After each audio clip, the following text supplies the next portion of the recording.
বৈষম্য বিরোধী ছাত্র আন্দোলনের ব্যানারে কোটা বিরোধী যেই আন্দোলনটা শুরু হয়েছিল এক পর্যায়ে তা বিভিন্নভাবে সহিংসতায় রূপ নেয় এবং সেখানে অনেক ছাত্র নানাভাবে খুন হয় এবং সেই ছাত্রদের যে হত্যা করা হয়েছে তার প্রতিবাদে আজকে বেশ কিছুদিন যাবত আপনারা দেখছেন দেশের বিভিন্ন জায়গায় অহিংস আন্দোলন করছে দেশের ছাত্র এবং তাদের পরিবারের লোকেরা। সেই আন্দোলনে আজও লাখো মানুষ যুক্ত হয়েছে শহীদ মিনার এলাকা এবং এর আশপাশে।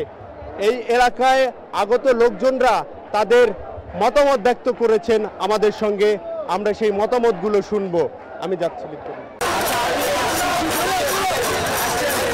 আসলে এই শিশু এবং ফুল পরিবার নিয়ে মনে হয় আসছে। জি জি জি, কেন আসলেন? আপনার দেশে শান্তির প্রয়োজন আছে, শান্তির জন্য এবং এদের ফিউচারের জন্য প্রতিটা মানুষের উচিত নামা, প্রতিটা মানুষের উচিত নামা, স্টুডেন্টদের পাশে থাকা উচিত।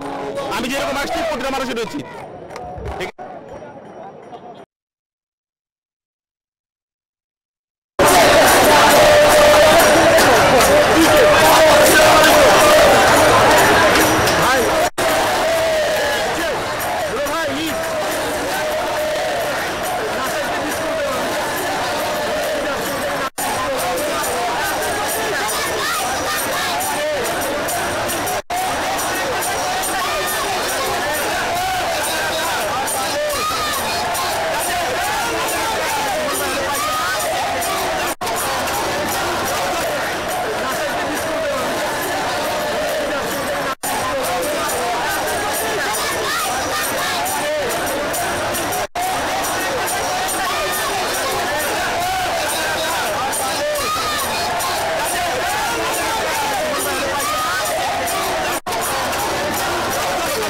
আরেকজন আন্দোলনকারীর সঙ্গে কথা বলতে চাই।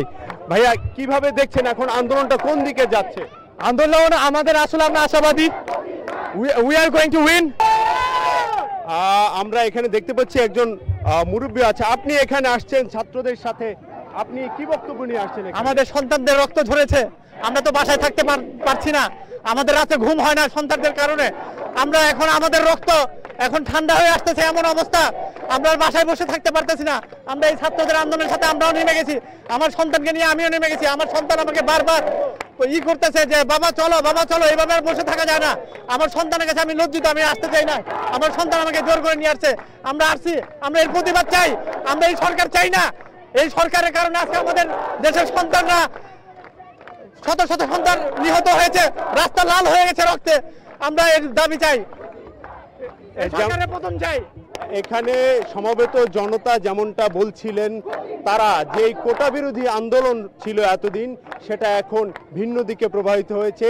তারা তাদের প্রত্যেকটা আন্দোলনকারী বলছেন তারা তাদের ভাইয়ের হত্যার, তাদের সন্তানদের হত্যার বিচার চাইছেন।